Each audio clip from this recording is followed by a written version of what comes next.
Hello, take three. Hi, I'm Claire. I am the founder of The Soberholic. Today I'd like to talk about vision boards. So I'm preparing this session for my Sober Goals program. I already did a vision board session, but I wanted to update the video. So, vision boards, what are they and why do I keep banging on about them? So you might see behind me here on this toilet door, that's my positivity loo. And inside is also almost covered in pictures. I can show you about in there later. And it's my take on a vision board. Vision boards were introduced to me by a friend of mine when I was going through a very low period in my life. So she came round to my house, there was wine involved, there was four of us, and we had a big pile of magazines. And we had big pieces of cardboard and Pritt sticks and loads of Sharpies and highlighter pens. And we just sat around in a circle going through the magazines, and anything that caught our eye or caught our attention, whether it was a picture or like a headline, would cut it out and stick it on our own vision boards.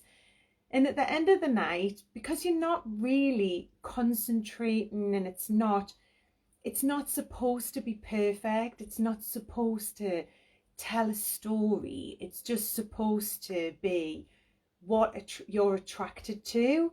And so for me at the moment, I'm decorating a room in my house, so everything that I would probably be attracted to in the magazines would be connected to that. And maybe for you, if you're going through something in your life, you would be attracted to different things. And it might be in a few weeks' time, your interests would change and your priorities would change. So then something else would jump out at you from the magazines. So you don't have to be really precious about what kind of magazines you have either. And it's just a really fun thing to kind of roll your sleeves up and just start cutting and sticking. You can also do it online. Now, I like the act of the cutting and the sticking and the the craft side of that, and having something visual to look at and to share with my kids, because I think sometimes if you've got something in your mind that you want to create a life that to include certain things like outdoor lifestyle or doing fun activities with your kids, but you don't really know what that's going to look like yet, where when you're looking through magazines, you might just get a visual representation of how you want you and your family to feel. So it doesn't have to just be about like handbags and material possessions. It's actually stronger if it's more how it makes you feel, right? And I think sometimes it's important as well to increase your level of self-awareness. When we're drinking, we're numbing out all the bad feelings and the good feelings. So sometimes when you stop drinking, you're not sure what to do with all these feelings that you've been numb from, if that makes sense. And this is just another way to kind of express what it is that you want.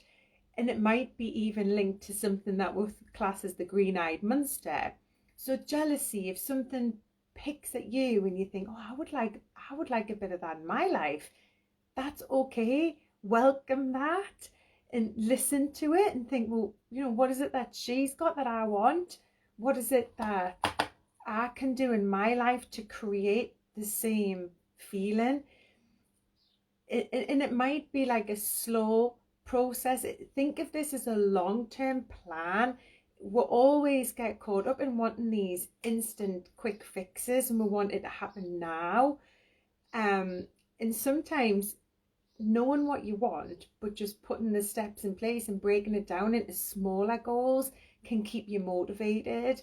So this is what this whole idea of having your vision board is for. It's so that you can really get to grips with what motivates you, what's gonna keep you on track. If you have a bigger goal and something that you can really aim for, but not in a way that leaves you sat where you are and that you're feeling like, oh, the mountain's too big to climb, I'm not even going to start. But if you know what you want, what you're aiming for, then let's break it down and think, right, okay, you got to climb a mountain.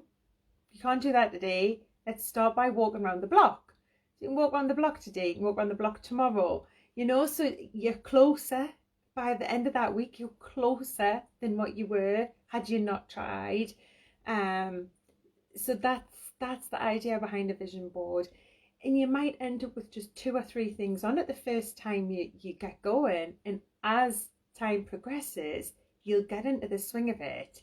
And you just have to, this is all part of you visualizing your sober self. So visualizing and creating what your life's going to look like, so you can start now looking for your sober friends before you've even committed to getting sober. Find out what they do, where do they go, what books do they read, what podcasts do they listen to podcasts, are they sitting watching Coronation Street like you're sitting? You've got to model the behavior of the people who have the thing that you want. It's exactly the same way that I'm turning up on here as an online coach. I haven't done this before, and I'm modeling the behavior of other people who've been successful in this. So they turn up and they do live videos and they give value and they help the people who they know they can help for free in order to get closer to them. And hopefully if this helps you, you'll identify yourself that by staying accountable and spending more time with me, you'll be closer to your goals. So I would love to be on your vision board. I would love to be on everyone's vision board, because if sober is what you want, or if you want to change your relationship with alcohol in whatever way, shape or form that means to you, take a step closer. It depends on what your goal is. My goal just happened to be that I wanted to, I don't know what I wanted when I started. I knew I wanted it to change.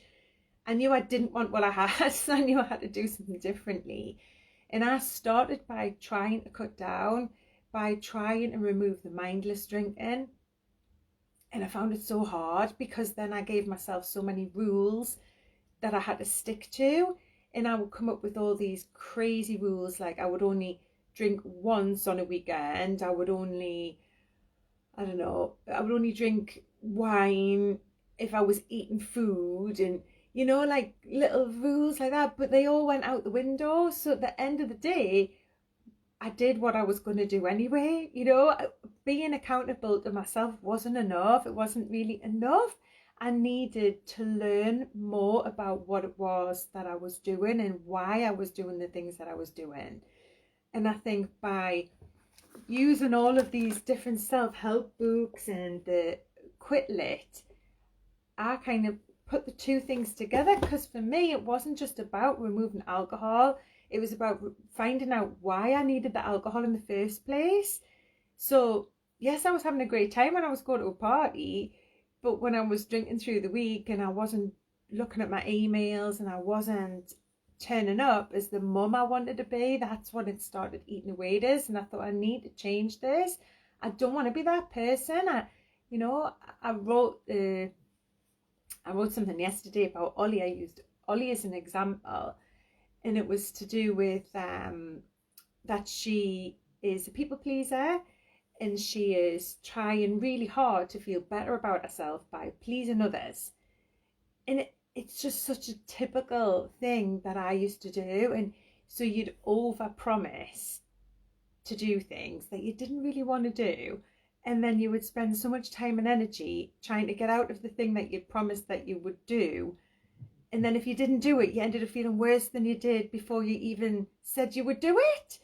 And you're like, in Ollie's situation yesterday was to do with making biscuits for the school fair, and she'd said she'd do it, but then she only said she'd do it because she hadn't attended a meeting the last parent and teachers meeting, and the reason she hadn't attended that was because she got pissed the night before and she was drunk.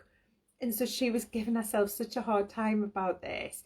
And because it wasn't the only message or nudge she'd had from the universe, it wasn't a big deal. She didn't want to go to the meeting in the first place. And she certainly doesn't want to make the biscuits, but she's got herself into this knot where she's kind of trying to make herself feel better by doing something else.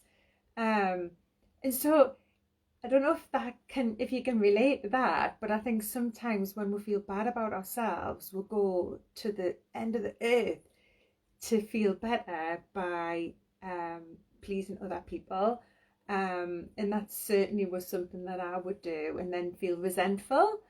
And so you're just constantly in this knot of feeling resentful, people pleasing, in driving yourself to distraction, in drinking in between times, and feel up and down, up and down, up and down. And all of that is gone now because I feel like I've got boundaries in place. And I don't mean boundaries in a nasty way. I mean, I can just say, no, I can't do that. I won't have time. I'm really sorry. I would if I could, but I can't help you. And I'm focusing on something else. So all my time and energy, I'm focusing on that. I can't help you anymore. And it is hard, but you've got to do it. And the right people will respect you for it. You know, like, for example, with property, I'm in the process at the moment that I'm trying to hand that over to another company so that I don't have the dealings with the landlords, with the tenants, because it's something that I no longer enjoy. I don't like it.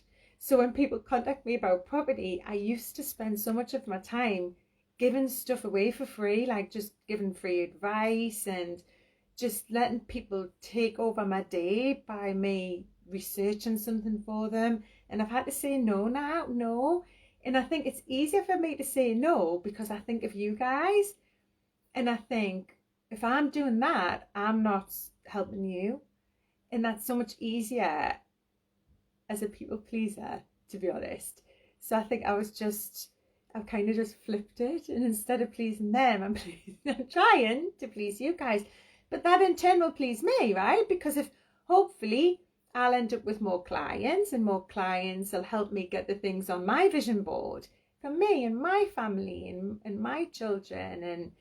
And you'll hopefully get a little bit of inspiration, which might help you not have a drink tonight. And the knock-on effect is huge. The knock-on effect of me turning up with you guys is immense, right? So I haven't got time to be doing all the other things. But there will be a crossover in my life where I will have both. And so I'm not expecting an overnight solution to this problem. I know that it's going to be uncomfortable temporarily, but I've got my end goal in sight, and I'm putting everything in place in the meanwhile to get to there. I'm not just sitting going, no, I have to do that, so I can't do that. Do you know what I mean? I've made my plan, and I'm putting things in place to make it happen. And I might have to tweak it. I might think, oh, that's not working, let's tweak that. I might get there quicker. And that's what this is all about, the whole idea of the vision board and for you to focus. Because we spend a lot of time, doing things, but we don't spend much time planning and asking ourselves, are we happy? Are we on the road that we want to be on? And are we heading to where we want to go? And that is all massively part of this whole process, the self-awareness and the clarity that you get.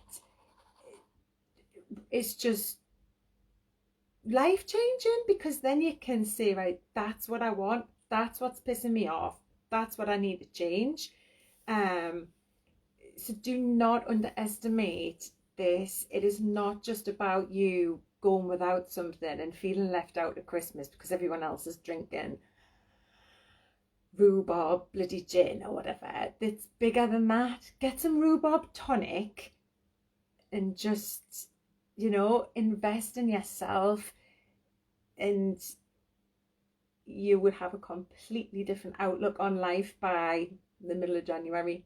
if you do this now. All right, that's enough from me. And I think I've gotten what I wanted out of there.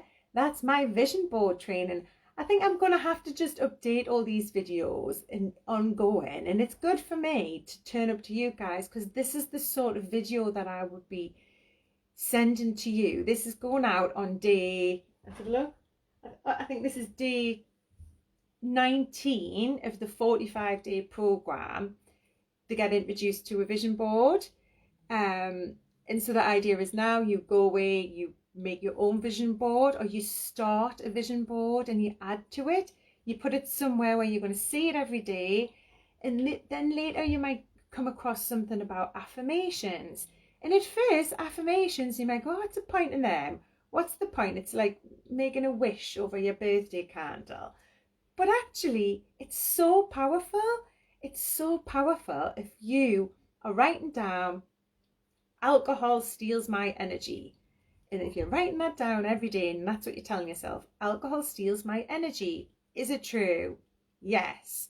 You can tell yourself that every day. So when it comes to the day that you feel, right, I'm really, really feeling terribly low today, I've had a terrible day, what I want to do is I'll have a glass of wine. That'll make me feel better. But then, ping, your affirmation pops up in your head, alcohol steals my energy. And you know that's true because you've thought about it. But your wine witch is lying to you and telling you that because you're feeling so down after a long day, that the wine will pick you up. Yes, it will temporarily, but it's stealing your energy from the following day. So the following day, you'll need 2 glasses of wine. And it's little things like that's just getting dumped in, like little drip, drip, drip from a tap, to try and undo the brainwashing that we've all been succumbed to over the years, because we believe that alcohol helps, where in fact it doesn't. So the affirmations would go on your vision board. You know, I'm thinking of writing mine on in lipstick, and in my affirmations at the moment is about turning up for you, because I have a huge, huge, huge voice saying in my head, Claire, leave them alone till January. Okay, no one's going to stop drinking now. But I'm not listening to that. I'm switching that off because I'm thinking, no, the people who need me now. And yes, there will be people in the group who are quite, okay, and they want to wait until January. But there'll be other ones who need to do this now. And so I'm ignoring that voice in my head.